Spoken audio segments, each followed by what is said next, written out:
আসসালামু আলাইকুম ওয়া রাহমাতুল্লাহি ওয়া বারাকাতুহু। আজকে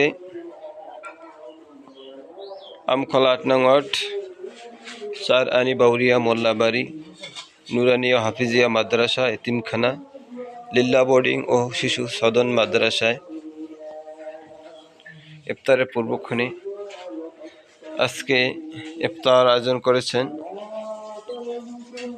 মোহাম্মদ খলিল মোল্লা ছাত্রদের জন্য। তাই ইফতারের পূর্বক্ষণে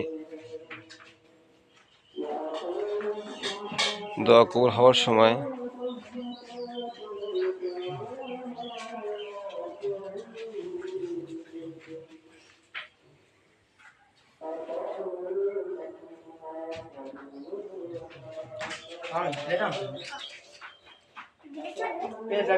বই